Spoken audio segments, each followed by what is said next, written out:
Formula One has always been a sport of cycles, but today, standing on the edge of the 2026 season, the history books haven't just been turned, they've been shredded. Welcome back to World Formula Apex. Today is day 2 of the 2026 Shakedown in Barcelona, and the atmosphere in the paddock is unlike anything I have ever witnessed. Usually, pre-season testing is a time of cautious optimism, a celebration of new liveries and fresh starts. But in 2026, it has become a game of high-stakes shadows. The cars are hidden behind screens the moment they stop. No official lap times are being released to the public, and the security around the Circuit de Barcelona, Catalunya, is tighter than a Ferrari engine casing. But we have eyes on the ground. We know that while the world was sleeping, Isack Hadjar, the man stepping into the biggest shoes in motorsport at Red Bull, didn't just drive, he dominated. But why is the gap to Mercedes over a second? Is it the car, or is it the thermal compression loophole we've been tracking? In this deep dive, we are dissecting every lap, every technical failure, and the massive Aston Martin disaster that has the entire grid whispering about a 2026 crisis. Let's talk about the heart of the beast, the RB22. For 2 years, the skeptics and the purists said Red Bull couldn't do it. They said they couldn't build an engine from scratch, and that Ford was just a marketing sticker. Day 1 and 2 in Barcelona proved them wrong.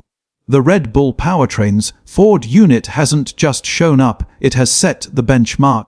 The telemetry we've recovered suggests they have found a way to manage the 350 kilowatt electric surge better than anyone else. While Audi struggled with a catastrophic electrical failure on Gabriel Bortolito's car just 3 laps into the morning session, the Red Bull Ford ran flawlessly for 80 laps. This isn't just about reliability, it's a statement of intent.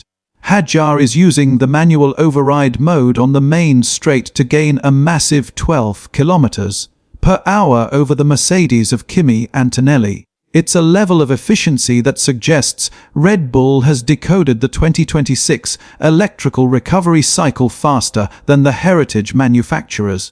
While Red Bull celebrates, the atmosphere at Aston Martin is toxic.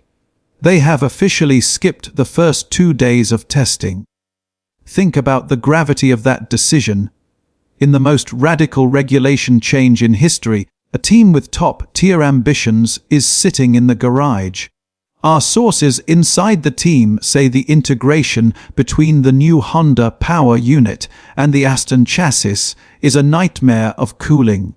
The internal temperatures are reportedly reaching levels that risk the structural integrity of the carbon fiber battery casing. If they don't get on track by tomorrow, they lose the critical data needed to calibrate their active aerodynamics. And then there's the tragedy of Williams. They didn't even make it to Spain. Their 2026 chassis reportedly failed the lateral impact crash test 3 times in a row. For a team that was finally on the rise, this is a total collapse of the 2026 project. If you don't test in Barcelona, you don't learn how the car behaves when the front and rear wings shift into X mode. You are effectively a backmarker before the first race has even begun. This raises serious questions about James Vowles' leadership and whether the team took too many risks with their lightweight chassis design. But let's pivot to the man everyone is watching, Lewis Hamilton. He didn't join Ferrari for the legacy, he joined because he saw the numbers. Our deep dive into the SF26 shows a revolutionary rear suspension layout. By moving the pull rod components, Ferrari has opened up what engineers are calling a super channel for airflow to hit the active rear wing. When the wing shifts into X mode for low drag, the Ferrari looks significantly more stable than the Mercedes W17. While George Russell struggled with visible wing flutter at high speeds, Hamilton's Ferrari looked like it was on rails. We are seeing a shift in the Aero King crown, and it might be moving from Milton Keynes to Maranello. We are currently looking at a 3-tier grid for the 2026 season. Tier 1 consists of Red Bull and Ferrari, who seem to have mastered the thermal loopholes. Tier 2 is Mercedes and Audi, powerhouse teams that have the speed but are currently plagued by sensor glitches and battery harvesting issues. Tier 3 is everyone else, struggling just to keep their cars on the track. The 2026 revolution was supposed to bring the field together, but these early days in Barcelona suggest it might have blown the competition wide open. Stay tuned to World Formula Apex as we continue our live coverage. Tomorrow, we get the first wet weather data as rain is forecast for the final day of the shakedown. This could change everything for the teams struggling with electrical short circuits.